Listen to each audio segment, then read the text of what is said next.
throughout the course of the season, you're going to learn a lot of lessons with games like the Christmas Day game, so you got to take those in stride and keep moving, keep pushing, and that was definitely a moment. The Memphis game was a moment. The Laker game earlier in the year was a moment, so you got to understand what went wrong in those kind of games and figure it out as you go through, knowing you're going to have some more slip-ups, but it's all about the perspective of just trying to get better. Steve always taking care of the ball, taking care of the ball. The question I have is, how do you find that balance between taking care of the ball and playing, in a sense, almost a little conservative, while at the same time maintaining your flair and your joy for the game? There's a lot of trust and accountability when it comes to that, because we have a lot of talent, a lot of playmakers, and guys that have a creative kind of style to and approach to the game. But we have to have a certain IQ, just knowing, one, if you can make a simple play, make the simple play. Time and score, flow of the game, how to manage that.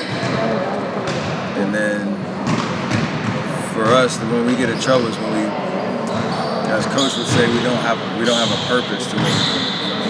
See how, you get a little play on your heels. Nobody knows where to be.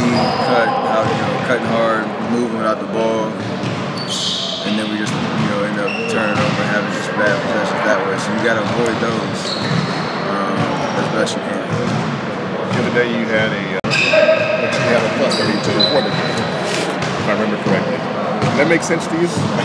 Yeah, because the turnovers I had 6 of them in the first quarter. I remember every single one of them were literally trying to make the right play, just didn't execute it. It was Katie was coming off a curl.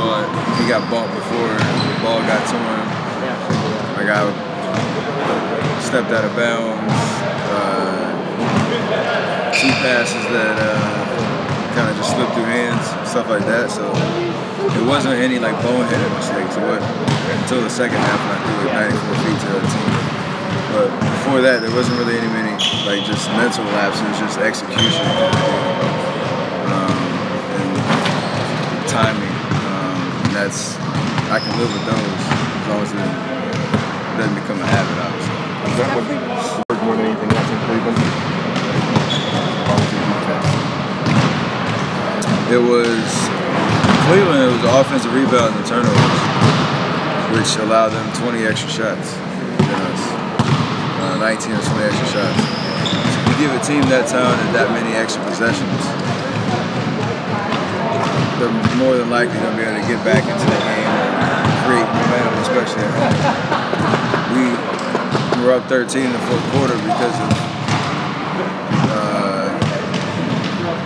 executing at a high level on both ends of the floor, and then like I say, that'll catch up to you if you give them that many extra possessions, no matter how well you shoot, no matter how well you defend. In the NBA, 19 extra shots is a lot. When you guys went last year at this time, and were you surprised that your comment about the locker room and smelling like champagne blew up quite the way that it did? I'm not surprised. No. I'm just surprised it was maybe taken the way it was, because I was obviously, if I'm thinking about that locker room, I'm thinking about great memories and celebrating with my team. It may have came off the wrong way, but at the end of the day, it was a comment about just what it would be like to go back to that setting. And I heard a lot of it right back at me this summer, so it's all good fun. You hear it from fans? In person or just online? In person or just online? A little bit of both, actually. I heard on a golf course one time, too. That's cool. Where were you golfing? Up the top. Was this No. I would have went full Happy Gilmore. Was this fan trash talk or Bob Barker? Our whole deal. Don't mess with my golf game. You can talk trash all you want to.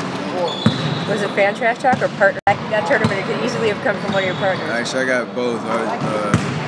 Harold Varner III, who I played with in Silverado Yeah. now. He's an Ohio native and a big-time Cleveland fan, so. And he has some North Carolina roots too, which is interesting. Dynamic between me and him and his team. But he was rubbing it in the entire round. I'll tell you about it. He waited till the 9th hole because he was a little uncomfortable or unsure how I'd take it, how much of a good sport I would be. And then once he kind of tested the waters, he didn't let hold back the rest of the round. So it was all good fun. So if you've been playing with KD, what is more court time getting you guys in terms of rhythm and chemistry? It just allows us to, the way the rotations go, we finish quarters out a little bit more in the last couple of games. It just allows us to grab more momentum. I think we have an opportunity to kind of work off each other, whether it's in pick and roll situations or certain sets where we're setting screens for each other and just trying to create as much confusion as possible for the defense. And usually something good happens in those kind of exchanges. So it's been a lot of fun to just explore the different options we can have as that team. Have you seen him pick up pretty quickly? For sure, yeah. I mean, he's a high basketball IQ kind of guy. Just the way that we play, there's nothing too real complex about it, so it's just a matter of just the confidence and the flow of where the shots are going to come from. And making sure that we're both aggressive all the time, whether it's I'm shooting, him shooting, somebody else. Our aggression will usually open up something for either ourselves or a teammate, and you can get really good possessions out of it.